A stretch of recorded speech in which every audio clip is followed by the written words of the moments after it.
I'm Cameron, I'm 37, and my own brother, the town's chief of police, arrested me for impersonating a federal officer in the middle of my grandmother's Sunday dinner. Before I tell you about the moment his entire world came crashing down when my commanding officer walked in, let me know where you're watching from in the comments below. It's always incredible to see how far these stories travel. The fork in my hand froze halfway to my mouth. The clatter of my mother's knife against her plate was the only sound in the room.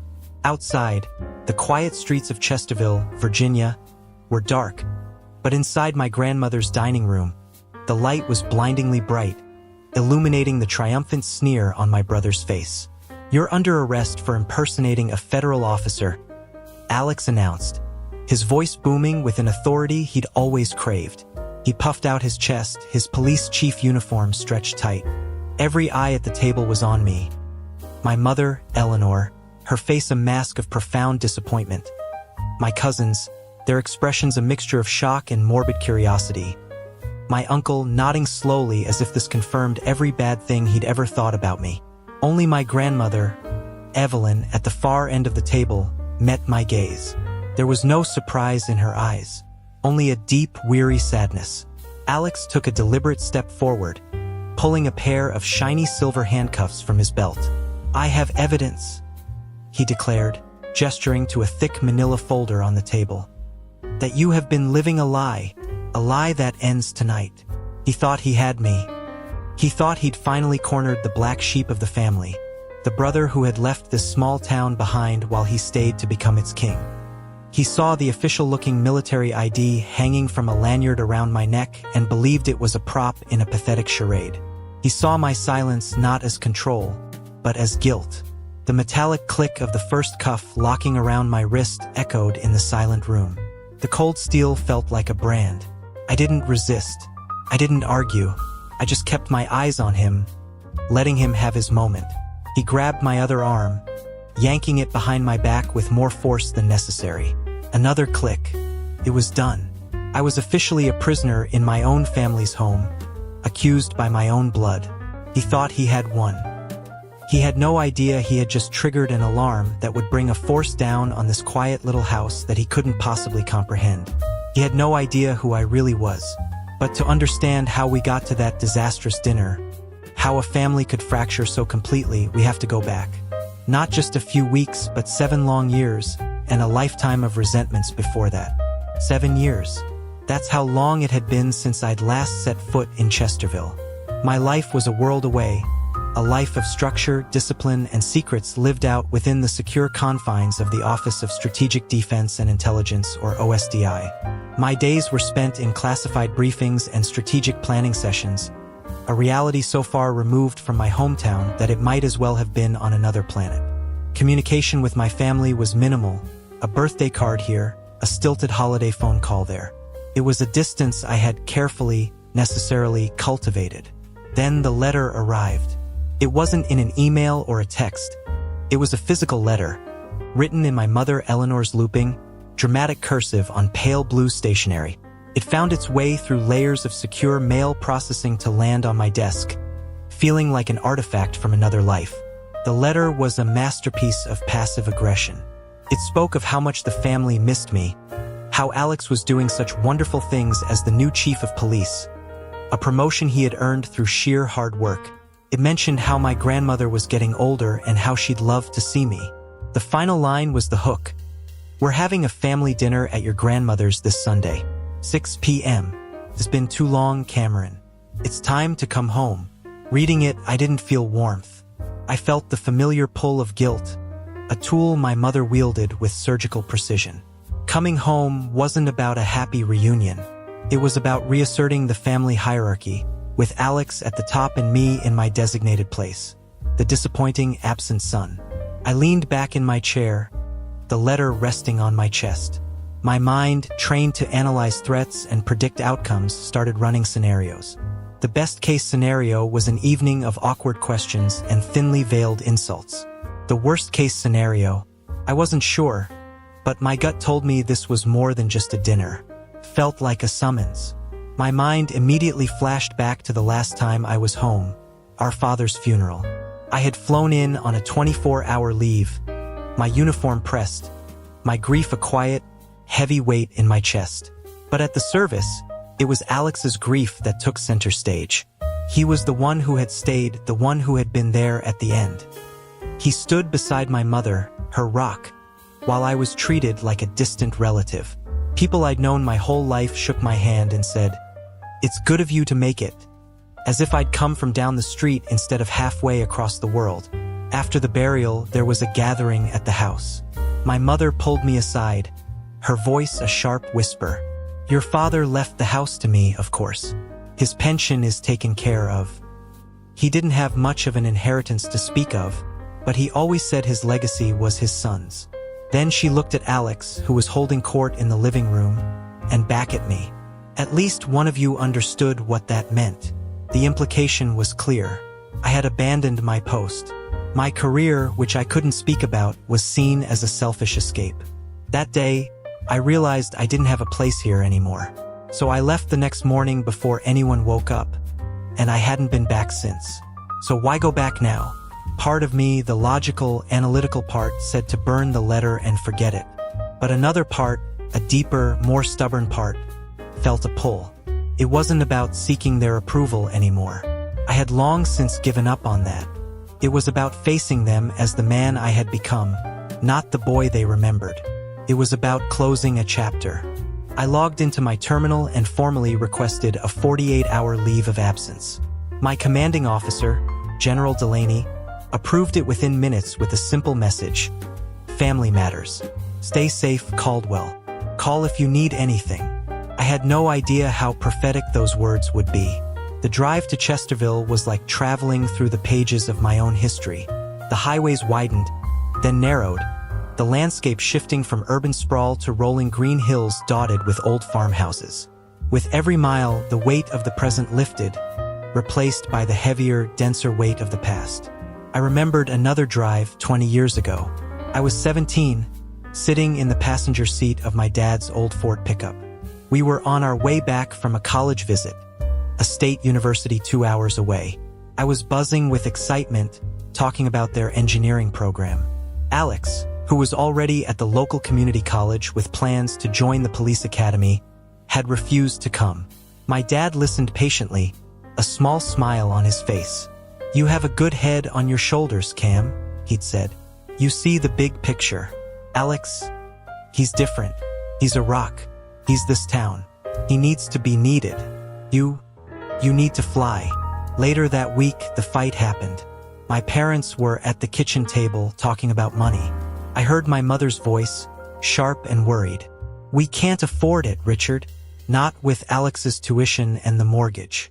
The college fund we set aside won't cover a state university for Cameron. Eleanor, the boy has a scholarship offer," my dad had argued. "It's not a full ride, but it's a start. We can make it work. He's earned this."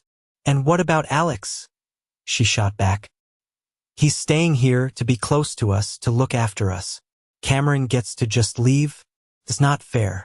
The one who stays should get the support." I had stood in the hallway, my heart sinking.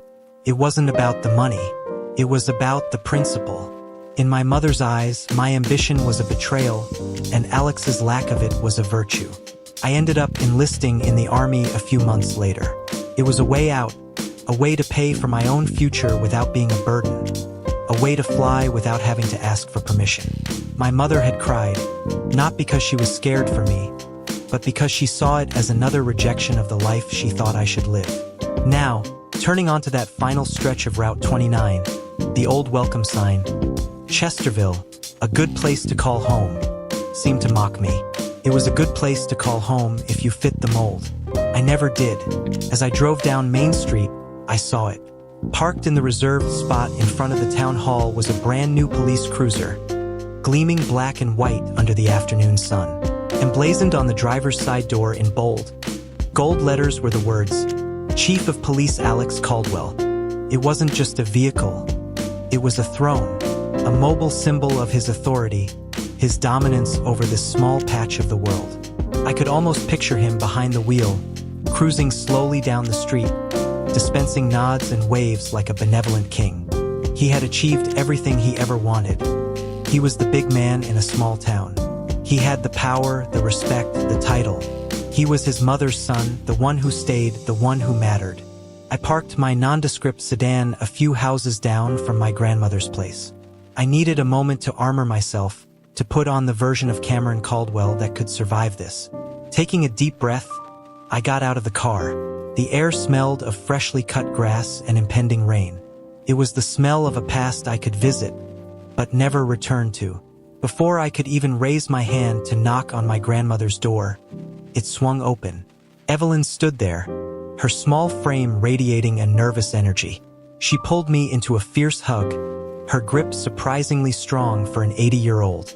As she held me, she whispered into my ear, her voice so low it was barely a breath. "I'm so glad you came, Cameron, but be careful. Your brother, he's been planning this. He thinks he's found something. Don't let him get to you." She pulled back, her face arranging itself into a welcoming smile for the benefit of anyone watching. Come in, come in. Everyone's been waiting for you." The warmth of the house hit me, the smell of roasted chicken and apple pie. It was the scent of a home that was no longer mine. The living room was crowded, a sea of familiar faces that now felt foreign. My mother, Eleanor, was the first to see me. Her smile was brittle, a social obligation. "Cameron, you made it. We were beginning to think you'd forgotten about us." "Hello, Mom," I said, my voice neutral. Then I saw him. Alex rose from the armchair at the head of the room, our father's chair. He was taller than I remembered, or maybe he just carried himself that way now. His handshake was firm, a display of strength, his eyes holding a predatory gleam. "Little brother," he said, a smirk playing on his lips. "Decided to grace us with your presence, huh?" "Something like that," I replied, pulling my hand away. The introductions were a blur. My Uncle Robert, a man who had always hitched his wagon to Alex's star, gave me a curt nod. "Still playing soldier?" he asked, not waiting for an answer. My cousin Maya, who was always kind to me as a kid, offered a shy, hesitant smile, but quickly looked away when she saw my mother watching. The message was clear. I was on my own. Dinner was a masterclass in psychological warfare. The seating arrangement was a power play. Alex sat at the head of the table, the seat of the patriarch. My mother sat to his right. My grandmother was at the opposite end, and I was placed halfway down, an outsider at the main table. The conversation was a constant, flowing river of praise for Alex. "Alex, tell Cameron about the new equipment you got for the department," my mother prompted. "Tell him about that charity drive you organized, son," Uncle Robert chimed in. Alex soaked it all in, recounting his accomplishments with false modesty. He was the town's protector, its favorite son. Through it all, I remained quiet, eating my meal, offering non-committal hums and nods. I was a blank wall, giving his provocations nothing to stick to. This, I knew, was infuriating him more than any argument could. He wanted a reaction. He wanted me to get defensive, to argue, to show weakness. I was determined not to give him the satisfaction. Finally, Maya turned to me. "It must be interesting what you do, Cameron," she said, her voice quiet. "Traveling and everything." Before I could answer, my mother cut in. "Oh, Maya, don't bother asking. He won't tell you anything. It's all a big secret. Not like Alex, who shares everything with his family." The silence that followed was heavy. My grandmother shot my mother a look of pure fury from across the table, but the damage was done. The lines had been drawn. This wasn't a family dinner. It was a tribunal, and I was the one on trial. Through the shears of the dining room window, I caught it. A flicker of movement in the shadows across the street. A silhouette detaching itself from the dark trunk of an old oak tree. It was subtle, easily missed by an untrained eye, but my eyes were trained. For over a decade, my life had depended on noticing things that weren't quite right. This wasn't right. "Excuse me," I said, pushing my chair back. "I think I'll get some fresh air." My mother frowned. "Cameron, we're in the middle of dinner. Don't be rude." "Just for a moment," I said, my tone leaving no room for argument. I needed to confirm my suspicions. Outside, The evening air was cool and damp. I walked down the porch steps and onto the lawn, feigning a stretch to relieve a cramp from the long drive. Casually, I let my gaze sweep the street. There, a dark sedan I didn't recognize was parked 2 houses down, its engine off, its windows tinted, and another figure was positioned near the corner, partially hidden by a hedge. 2 of them. They weren't trying to be invisible, just inconspicuous. To a civilian, they'd look like neighbors out for a walk. To me, they looked like a perimeter. This was a setup, coordinated, planned event. My brother hadn't just invited me to dinner for a family argument. He was staging an operation. A cold knot formed in my stomach, but it wasn't fear. It was a chilling clarity. He was using his official resources for a personal vendetta. He had crossed a line, a very dangerous one. I went back inside, my face a carefully constructed mask of neutrality. As I sat down, my mother fixed me with a look of stern disapproval. "You're always so secretive, Cameron," she said, her voice carrying across the table. "You disappear for years. We barely hear from you. Your brother is an open book. He serves this town, he shares his life with us. What is it that you do that's so important you can't even tell your own family?" "It's complicated, Mom," I said quietly, my mind racing. I was no longer just dealing with family drama. This was now a tactical situation. "It's complicated," Alex mimicked, a cruel, booming laugh in his voice. "That's the answer for everything, isn't it? For missing birthdays, for missing Dad's final weeks, for missing everything that matters." "That's enough, Alex." My grandmother's voice cut in, sharp and clear from the end of the table, but Alex waved a dismissive hand. "No, it's not enough. For years, we've all just accepted it. Cameron's mysterious job, his important life with his big salary. We've all just played along." He pushed his chair back and stood up, his 6'2" frame casting a long shadow across the table. He picked up a wine glass and tapped it with a spoon. The ringing sound silenced all other conversation. "Actually," he said, his eyes locking onto mine, a predatory gleam in them, "I think it's high time we all found out exactly what my little brother has been up to, because I've been doing some digging. And what I found, well, it's quite a story. He had his audience now. He was the prosecutor, the judge, and the jury, and I was the man in the dock."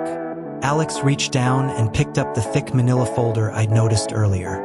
He slapped it down on the center of the table with a loud thud that made everyone jump. The sound was theatrical, rehearsed.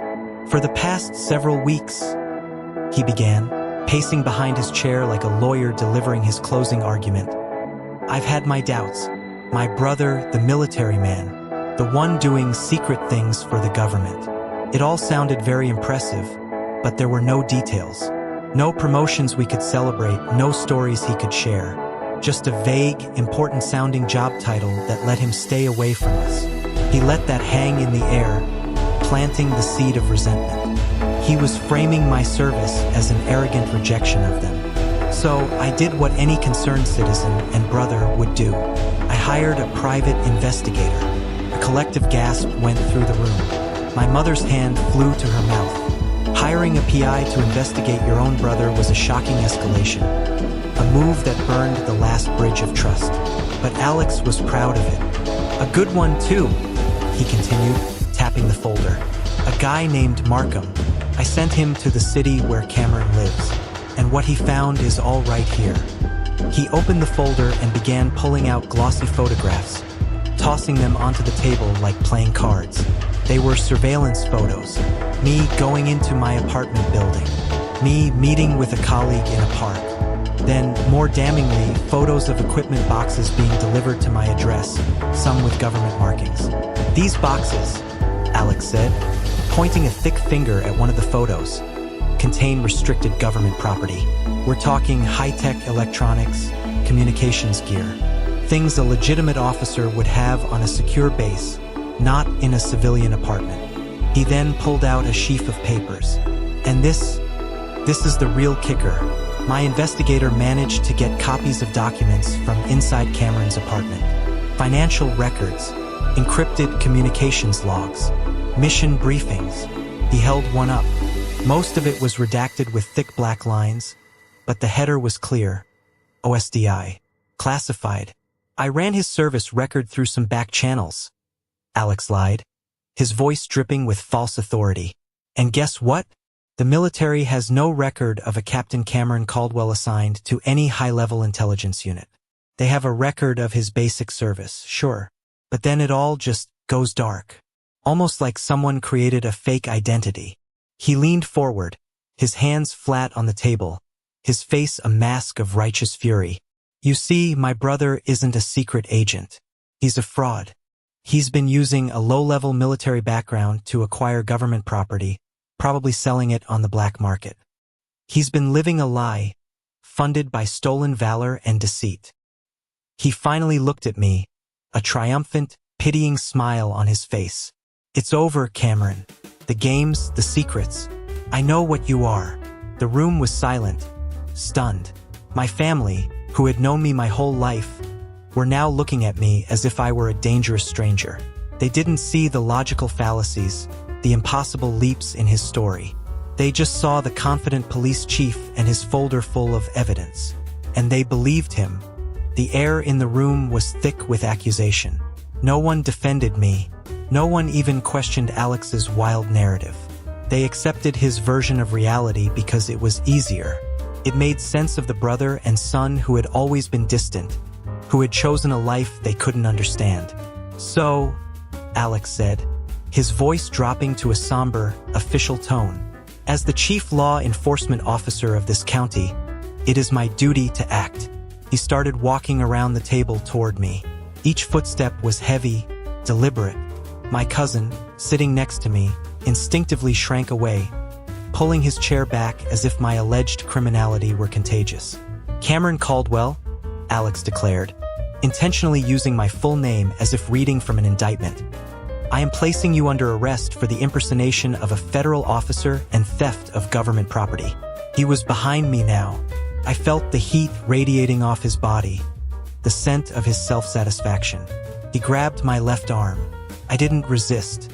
I let him pull it back, my muscles loose. Do you have anything to say for yourself? He asked, his voice a low growl near my ear. I turned my head slightly, my eyes meeting his. I kept my voice quiet, devoid of emotion. Are you sure you have the authority for this, Alex? The question caught him off guard. It wasn't a plea or a denial. It was a procedural question. These are federal crimes, he scoffed, recovering quickly, committed by a resident of my town. I have every authority.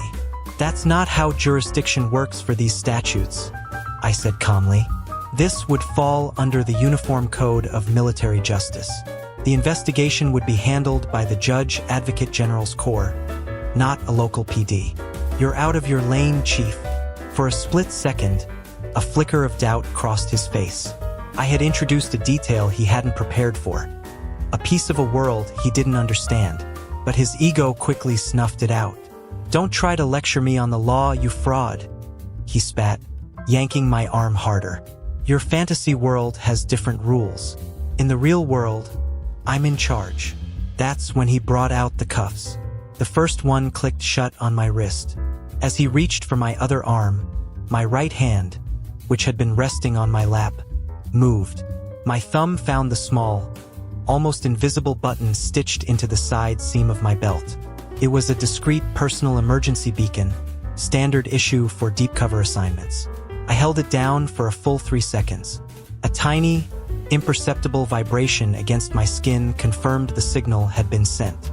It was a simple, silent cry for help, transmitted to a satellite and routed directly to the nearest federal response center, Fort Claiborne. The second cuff clicked shut. Alex hauled me to my feet. Let's go, he said, pushing me toward the door. You can try out your legal theories from a jail cell. As he paraded me through the living room, past the stunned faces of my family, I felt a strange sense of calm. The trap had been sprung. The bait had been taken. Alex thought his show was just beginning. He had no idea it was already over. Being marched through your grandmother's house in handcuffs is a unique kind of humiliation. Every eye followed me, but no one spoke. The silence was more damning than any accusation. It was a verdict. My family had reached their decision, and I was guilty. My mother, Eleanor, stood by the fireplace, her arms wrapped tightly around herself. She wouldn't look at me. Her face was a portrait of a martyr, a mother burdened with a criminal son. Her disappointment was a tangible thing, a suffocating blanket in the already airless room. She had wanted a reason to justify her narrative of me as the wayward son, and Alex had gift-wrapped it for her. There was no flicker of doubt in her eyes, no maternal instinct to question if there might be another side to the story. Her golden child had spoken, and that was the end of it. It occurred to me with a sickening lurch that she might even be relieved. The ambiguity of my life was finally resolved into a simple, ugly picture she could understand. My Uncle Robert, who had always been in Alex's shadow, just shook his head slowly, a grimly satisfied look on his face. Knew he was no good, he muttered to my aunt, loud enough for me to hear. He looked at me with open contempt. My cousin Maya, who I used to build forts with in the backyard, stared at her plate, unable to meet my gaze. She knew this was wrong. I could feel it, but she was a captive of this family's twisted loyalty, too afraid to speak out against its self-appointed king. Her silence was born of fear, not conviction, but it served the same purpose. It left me utterly alone. The only person who looked me in the eye was my grandmother. She stood near the doorway, her hands clasped in front of her. As Alex pushed me past, her eyes met mine, and in them, I saw a universe of regret and a glimmer of something else. Hope. She had warned me. She had told me he was planning this. At that moment, I understood. She hadn't just warned me. She had wanted this to happen. She had wanted his poison to be drawn out into the open, no matter how ugly it was. She knew it was the only way to stop him. This wasn't just my fight. It was hers, too. In that long, silent walk from the dining room to the front door, I let go of the last shred of hope that this family could be saved. The bonds hadn't just been strained. They had been purposefully, methodically severed by ambition and jealousy. I wasn't losing a family. I was finally acknowledging that I never really had one to begin with. And in that cold, hard realization, there was a strange kind of freedom. There was nothing left to protect, nothing left to prove. All I had to do now was wait for the truth to arrive. Alex pushed me onto the front porch and into the humid night air. The two figures I'd seen earlier materialized from the shadows. They were sheriff's deputies, young and nervous, clearly in awe of their chief. "Get him in the car," Alex ordered, his voice full of swagger. He was savoring this. He pulled out his phone and made a call, pitching his voice loud enough for me to hear. "Yeah, it's me. He's in custody, just like we thought. A real piece of work. Prepare a holding cell, the special one. I want him processed personally by me. No calls. He's a flight risk. Federal impersonation. Major felonies." He was building his case, creating a narrative for his deputies, for the official record, for the town. He was the hero who had exposed a dangerous con man hiding in his own family. While he basked in his moment, my mind was a clock. The signal was sent from a military-grade device. It wasn't a 911 call that would go to a local dispatcher. It was a direct alert to a network that operated on a different level. Fort Claiborne was 47 miles away. The on-duty rapid response team would have been scrambled the second my signal was confirmed. Standard response time for a compromised agent alert in a domestic, non-hostile environment was between 12 and 15 minutes. I glanced at my watch. It was a simple, rugged field watch. It had been 4 minutes since I pressed the button. Alex ended his call and turned to me, his face illuminated by the porch light. "You know, I almost feel sorry for you," he said, his voice a low, condescending purr. "All that effort, all those years of lies. For what? To end up in a cell in the town you ran away from? It's pathetic." I didn't answer. I just looked past him, up the dark, quiet street. 5 minutes. The deputies opened the back door of the cruiser. One of them put a hand on my head to guide me in standard procedure.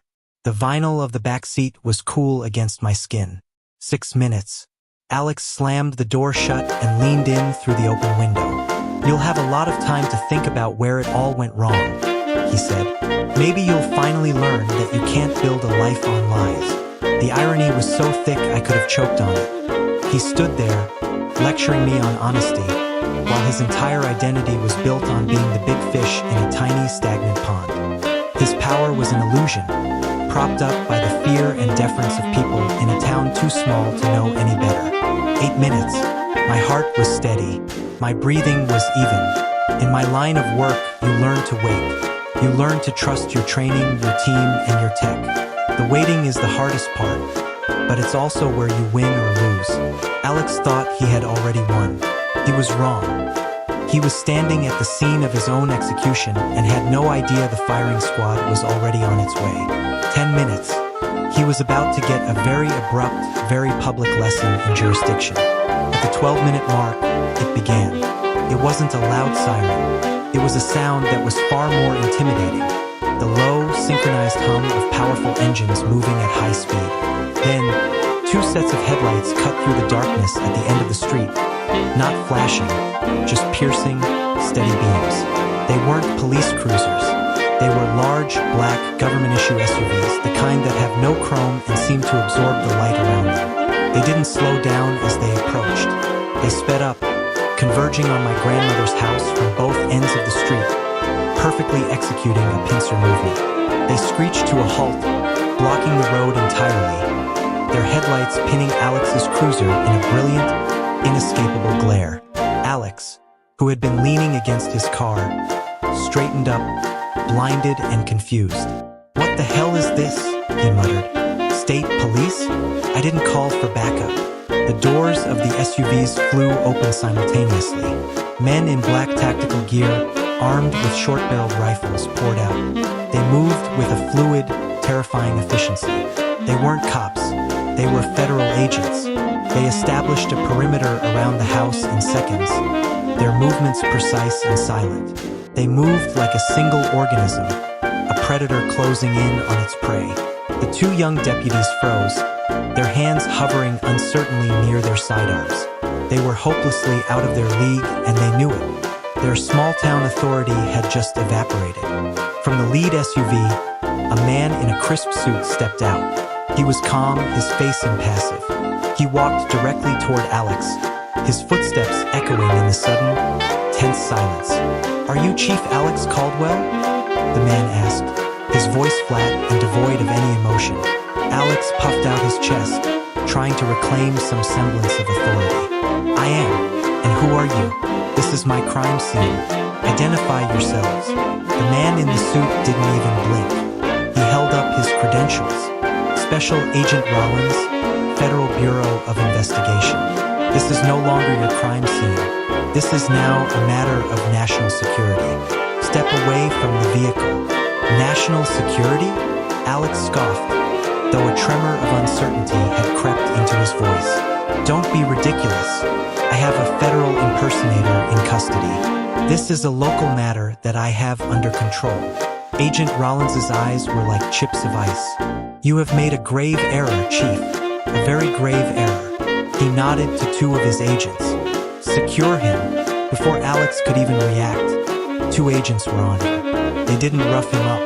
Their movements were clean, clinical. One took his sidearm from its holster, while the other gently but firmly guided his hands behind his back. "What are you doing?" Alex sputtered, his face a mixture of rage and disbelief. "You can't do this. I'm the chief of police. I have jurisdictional authority." "Your authority ends where federal law begins," Rollins said calmly, as if explaining the rules to a child. He then walked over to the cruiser and opened my door. He looked at me, then at the cuffs. He turned to one of the bewildered deputies. "Give me the key." The young man fumbled for the key, his hands shaking. Rollins took it, unlocked my handcuffs, and helped me out of the car. He looked me up and down, his professional gaze checking for any injuries. "Sir, are you harmed?" "I'm fine, Rollins," I said, rubbing my wrists. The name on his badge was familiar. We'd crossed paths on a joint task force a few years back. Alex stared, his jaw hanging open. The sight of this high-level federal agent treating me with deference, calling me sir, had short-circuited his brain. The foundation of his reality was starting to crumble, but the real earthquake was yet to come. Just as Agent Rollins stepped back, the rear door of the lead SUV opened. The man who stepped out was in his late 50s, tall and broad-shouldered, with silver hair and a face that looked like it was carved from granite. He wore the classy uniform of a United States Army general, his chest a constellation of ribbons and medals that told the story of a lifetime of service. On his shoulders were the 2 silver stars of a major general. It was General Marcus Delaney, my commanding officer at OSDI, a man who reported directly to the Joint Chiefs. He strode past the tactical agents, his polished boots clicking on the asphalt. He didn't look at Alex. He didn't look at the deputies or the neighbors now peering from behind their curtains. His eyes were fixed on me. He stopped 2 feet in front of me, his posture ramrod straight. In the stunned silence of that Virginia night, he brought his hand up in a crisp, perfect salute. "General Caldwell," he said, his voice a low, powerful baritone that carried with absolute authority. "We received your signal. Are you secure?" The title hung in the air, a shockwave that flattened everything in its path. "General Caldwell, this is the moment that changed everything, when the truth finally broke free. Thank you for staying with me to this point. You are amazing. Please help me by liking this video and commenting the number 1 down below, just so I know you've made it this far with me. It doesn't just help more people find this story. It tells me that my experiences mean something to someone out there. Your support is the biggest motivation for me to keep sharing the rest of this journey." The reaction was instantaneous. Agent Rollins and the other federal agents snapped to attention. The 2 young deputies looked like they were about to faint. And Alex, my brother, the all-powerful chief of police, his face collapsed. The arrogance, the triumph, the certainty. It all evaporated, replaced by a pale, sick confusion. His mind was scrambling to process the impossible. The brother he'd branded a pathetic fraud, a common criminal, was a general. Not a captain, not a major. A 2-star general in a highly classified intelligence command. In the rigid hierarchy that Alex worshipped, I outranked him by a measure he couldn't even calculate. General Delaney dropped his salute. "Rollins," he said, without taking his eyes off me. "Report." "The subject is secure, General," Rollins replied. "The local officer has been neutralized. He is identified as Alex Caldwell, brother of General Caldwell." Delaney finally turned his head, his gaze falling upon Alex with the weight of an avalanche. "Chief Caldwell," he said, the title dripping with contempt, "you are in violation of at least a dozen federal laws and articles of the UCMJ. Unlawful detainment of a superior officer, interference with a national security asset, conspiracy, and the willful mishandling of classified information. The list is extensive." He gestured to the agents holding Alex. "He is hereby relieved of his duties and placed under federal custody. He is not to leave the county pending a full investigation by the Inspector General and the Department of Justice. Get him out of my sight." The agents started to lead Alex away. He finally found his voice, a pathetic, desperate squeak. "But I didn't know. He's my brother. I thought he was lying. I was trying to protect my town." General Delaney took a step toward him, his voice dropping to a lethal whisper. "Ignorance is not a defense, son. You let your petty jealousy and small-town ego endanger a man who has sacrificed more for this country than you could ever comprehend. You didn't just arrest your brother tonight. You committed career suicide. You disgraced your uniform, your family name, and your father's memory." They pushed him into the back of one of the SUVs. As the door slammed shut, his eyes met mine through the tinted glass, and for the first time in my life I saw genuine fear in them. The king had been dethroned, and he was about to be exiled from his own kingdom. With Alex gone, a surreal calm settled over the scene. The tactical agents maintained their perimeter, a silent, imposing wall of federal power on this quiet suburban street. Inside the house, the family had gathered at the windows, their faces pale and pressed against the glass. General Delaney turned to me. Let's go inside, Cameron. We need to secure any compromised materials and assess the damage. As we walked up the porch steps, the front door opened. My mother stood there, her face ashen. She stared at the general's uniform, at the stars on his shoulders, and then at me. Her mind was clearly struggling to reconcile the son she thought she knew with the man standing before her. Marcus, she whispered, her voice trembling. She knew him. Years ago, before his promotions, before my father died, Delaney had been a colleague of his. They had served together. Eleanor, the general said, his tone professional but cold. It's been a long time. I wish it were under better circumstances. What is happening? She pleaded, her eyes darting between us. Alex, he made a mistake. He didn't understand. You have to tell them to let him go. This is all a misunderstanding. Your son, Alex, Delaney corrected her, his voice sharp, is a disgrace to the badge he wears. He illegally obtained classified intelligence, brought it into an unsecured civilian dwelling, and used it to unlawfully detain a flag officer of the United States Army. His mistake, as you call it, will be reviewed by a federal prosecutor. There is nothing to misunderstand. My mother flinched as if struck. She tried to appeal to a shared history, to a time when things were simpler. But you knew Richard. You knew our family. He would want you to protect Alex. I did know Richard. Delaney cut her off, and he would be ashamed. Ashamed that one of his sons let envy rot him from the inside out and that the other had to endure it. His words were brutal, a surgical strike against the idealized family image she clung to. Agent Rollins and 2 other agents brushed past us and went into the dining room. I heard the sharp sound of them collecting the photos and documents Alex had spread across the table. They were evidence now in a case far more serious than Alex could have ever imagined. My mother looked at me, her eyes filled with a desperate, frantic confusion that quickly curdled into blame. A general? You're a general? Why didn't you tell us? You let this happen. You let him do this to himself. You could have stopped this. The accusation hung in the air, breathtaking in its injustice. The blame, as always, was shifted to me. It wasn't Alex's fault for staging a malicious, illegal takedown. It was my fault for not managing his jealousy better, for not revealing a secret my very life, and the lives of those under my command depended on keeping. The logic was so twisted, so deeply ingrained in our family's dysfunction, that for a moment, I could only stare at her in disbelief. I took a deep breath, the cool night air feeling like the first clean breath I'd taken in years. I looked past my mother, at the family huddled in the living room, their faces a mixture of fear and confusion. Then I looked directly at her. Why didn't I tell you? I repeated her question, my voice quiet but carrying the weight of 2 decades of silence. Because you never asked. Not really. She started to protest. Of course I asked. But I held up a hand. No. You asked why I wasn't home for Christmas.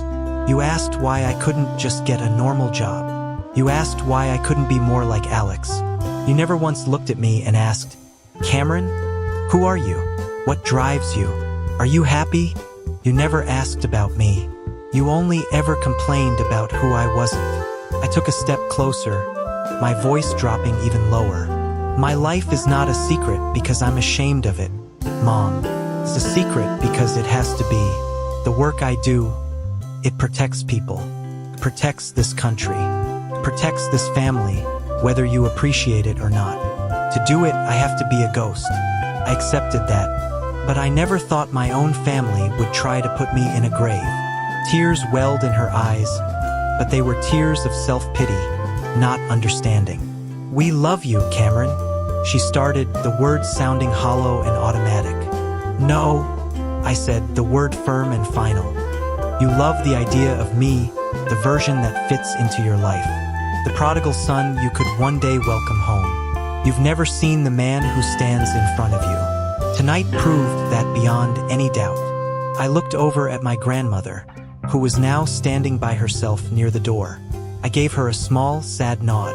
She nodded back, a silent understanding passing between us. She was the only one. General Delaney is right, I said, turning back to my mother. Dad would be ashamed, not of me, but of what this family has become. I turned and walked away, down the porch steps and toward the waiting SUV where General Delaney was already waiting. I didn't look back. I knew if I did, I would see the same confusion, the same inability to comprehend her own role in the destruction of her family. There was no victory in this, no satisfaction, just a profound, aching sadness for what could have been, and the cold, hard certainty of what now was. The door of the SUV closed, sealing me inside the quiet, air-conditioned interior. "You okay, Cameron?" Delaney asked, his voice softer now. "I will be," I said, watching the little blue house recede in the rearview mirror until it was just another light in the darkness.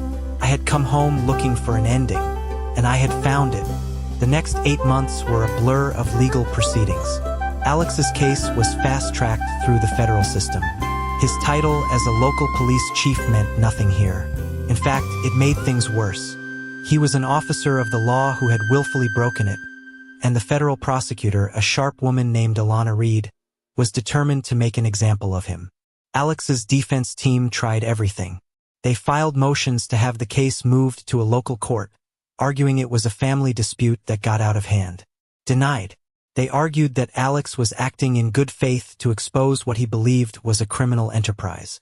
Reed dismantled that argument by presenting years of Alex's unauthorized background checks on me, proving a long-standing pattern of harassment and obsession. I was not required to testify in open court. My testimony was given in a sealed deposition at a secure military facility, with General Delaney present. I simply stated the facts: the dinner invitation, the arrest, the evidence presented. I didn't editorialize. I didn't speak of sibling rivalry or family history. The facts were damning enough on their own. The key witness, ironically, was the private investigator Alex had hired, Markham. He had taken a plea deal, testimony in exchange for lesser charges on his own illegal activities. On the stand, he was a man burdened by regret. Prosecutor Reed's questioning was precise. "Mr. Markham, after you acquired the documents from my client's apartment, what was your professional assessment?" Markham adjusted his tie. "They were real, and they were serious. I've been a PI for 20 years. You see a lot of fake stuff, wannabes. This wasn't that. This was high-level, classified material. The kind of stuff that gets people put away for a long time." "And did you communicate this assessment to your client, Mr. Alex Caldwell?" Reed asked. "I did," Markham said, his voice firm. "I called him. I told him, this isn't what you think it is. This is real intelligence. You need to drop this, burn the files, and walk away, or you're going to bring a world of trouble down on yourself." And what was his response? Markham sighed. He laughed at me. He called me a coward. He said I didn't have the stomach for real police work. He said he was going to be a hero and that I'd be reading about him in the papers. The courtroom was silent. Alex, sitting at the defense table, stared at Markham with pure hatred. His local lawyer looked defeated. The trial lasted 3 days. Reed's closing argument was devastating. She portrayed Alex not as a misguided brother, but as an arrogant official who used the color of law as a weapon to settle a personal score, and in doing so, recklessly endangered national security. "This isn't about family," she concluded, pointing at Alex. "This is about a man who wrapped his personal jealousy in a flag and a badge. He didn't serve the law, he tried to make the law serve him. And for that, there must be a consequence." The jury deliberated for less than 2 hours. I was there for the sentencing, sitting in the back of the courtroom in civilian clothes. Alex was brought in wearing a standard-issue orange jumpsuit, the proud police chief reduced to a common inmate. He had lost weight. His face was pale and drawn. He looked broken. When the judge handed down the sentence, a gasp went through the courtroom. 12 years in a federal penitentiary, with a minimum of 5 before he was even eligible for parole. He was permanently barred from owning a firearm or holding any public office for the rest of his life. Mandatory psychiatric counseling was also part of the sentence. My mother wasn't there. She couldn't bear to see her golden boy in chains. The only family member present was my grandmother. She sat a few rows ahead of me, her back straight, her face impassive. As they led Alex away, she closed her eyes, and a single tear traced a path down her wrinkled cheek. It wasn't a tear for the man being taken to prison, I realized. It was a tear for the little boy he used to be, and for the family he had irrevocably shattered. 2 years passed. Life, as it does, went on. I buried myself in my work. The incident in Chesterville had necessitated a change in my operational status. My cover was blown, at least within certain circles of the government.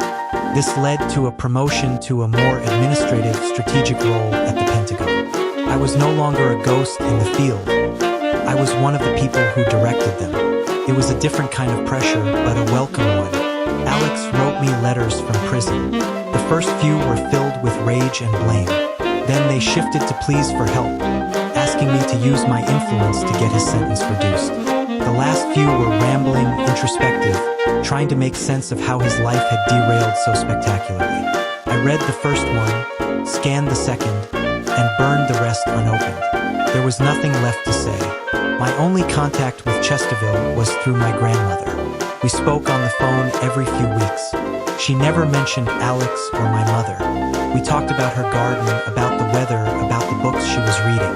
In one call, she mentioned my mother was a wreck, talking about how she felt her life was a sham, even considering a divorce from the memory of our father, so deep was her disillusionment. But she never went through with it. Our calls were our unspoken agreement to build something new, something that wasn't defined by the wreckage of the past. I also started seeing Dr. Sharma, a therapist at the base. It was Delaney's suggestion. Even generals have baggage, Cameron, he'd said. Best to unpack it before it gets too heavy. In one of our sessions, Dr. Sharma asked me about the root of Alex's jealousy. It had to start somewhere, she said. Resentment like that is a seed that's watered for a long time. And then a memory surfaced. It was small, insignificant, but suddenly crystal clear. I was about 10 years old. Alex was 13. Our father had been helping me with a complex model airplane, a replica of a fighter jet. I had a knack for details, for patience, and I'd done a good job. When it was finished, my father held it up to the light and said, "You see, Cameron, you have a strategist's mind. You see the whole picture before you even start. That's a different kind of strength." Alex was standing in the doorway.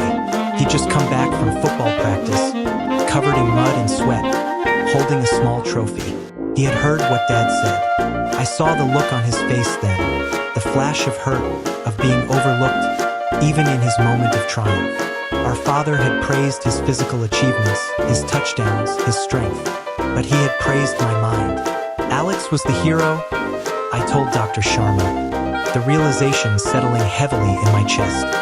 He was the strong one, the protector, but my father saw a different kind of strength in me, and Alex couldn't stand it.